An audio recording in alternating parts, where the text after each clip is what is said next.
Let me show you guys a little bit of what I look for when I make my taps into the tree. I'll go ahead and try and find an area where there's a big root or something that's coming up through the tree.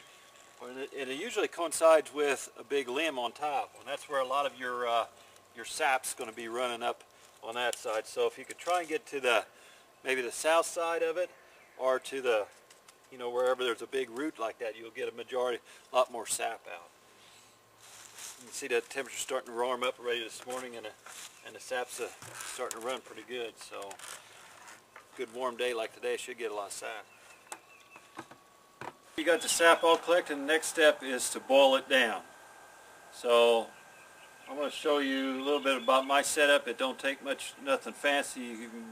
I would recommend doing it outside because you got to do a lot of boiling, and puts a lot of moisture in the air, and it could make the cabinets and stuff kind of sticky with all the syrup or all the sugar in it.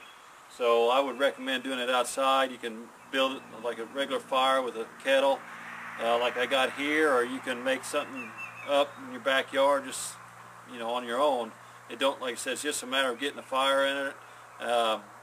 Be mindful whatever you use. If you use like different types of fuel, it takes quite a bit of boiling to boil it down. So you're going to be going through a lot of fuel for it. So I would recommend a fire where you can get some firewood and do it with wood. It'd be a lot cheaper than buying LP gas or like something like that. So let me show you a little bit of kind of like what I got going on here, and like I said, it don't take much. You just whatever it takes to get a boil going and keep it boiling until all the water evaporates out of it. We got a kettle in here, and we kind of made this is where we kind of cook soup in it. So I'm using it today to boil down my maple sap, make some maple sugar. So let's see if we can't show it in there boiling inside there. Keep a good boil going. It's easier for to boil small amounts. If I fill that kettle up, it holds several gallons of sap, probably about 20 gallons of sap, and it takes a while to get a good boiling going. So if I can just put a little bit at a time and keep that boil going, and then kind of stoke the fire out to keep it good and hot. That's basically what I'm doing is getting it down. And what I'll do is I'll boil that down to maybe where it can fit into maybe a pot or something, like a gallon or so, and then finish it off in the house, where I can watch it a little better and control the heat to it.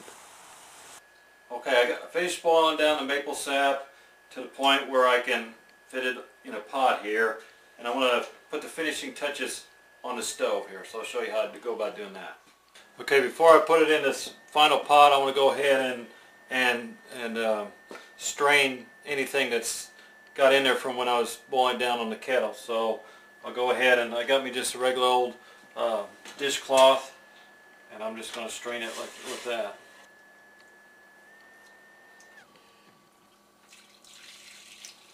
That'll remove anything that's maybe some ash or anything that got in with the kettle when I was cooking it. A lot of times I'll strain it if I got a lot of stuff in it when I first get it out of the buckets there before I put it in the kettle. But this morning I didn't have a whole lot of stuff in it. Like I said earlier, when it warms up, you'll get bugs and all kinds of stuff like that in it. And maybe bark gets knocked down from different things. So I strain all that before I cook it. So okay, now you get with just regular, starting to look like syrup. Okay, now how do I know how far to boil it down to? Well, the boiling temperature of water is 212 degrees. So as sugar content increases in here, because you're boiling away the water, so the sugar content increases, the boiling point rises. So I kind of, if they say if you get 7 degrees above boiling point with 212, so that would be 219, 220, it's done. So that's usually what I do. I got a candy thermometer, and I'll just stick it in there and watch the temperature. Once it gets to boiling, it takes a while to get it to the boiling again, and then that temperature, once it reaches 220, that's when I know it's good enough for syrup. So that's when I usually shut everything down and call it good. Okay, while I'm putting the final touches to that batch of syrup, here's what I cooked down yesterday. So there's the end result. Actually, I got about a pint and a half of syrup off of almost about 8 gallons of sap. So that's how much boiling you gotta do. What do you do with it now? I can actually just put a plastic lid on and keep this in the refrigerator for several months probably. Or while it's still hot, I can get some jars, preheat them so that you're not pouring hot syrup into a cold jar and bust the jar, but I'll preheat the jars and go ahead and put a canning lid on like I would normally can, you know, heat that up and get that seal, you know, warmed up and softened up, and then when I pour it in there, I'll tighten it down and it'll seal, and then I can just keep it in the cellar for a good while. So I hope you got a little bit out of this video on making maple syrup. Go ahead and try it. It's not that difficult. It's pretty simple. Just need to get some way of getting the sap, some way of boiling it down, and somewhere to store it in or put it in. Get out there and enjoy some of nature's bounty. You know, making maple syrup is just one way of doing it.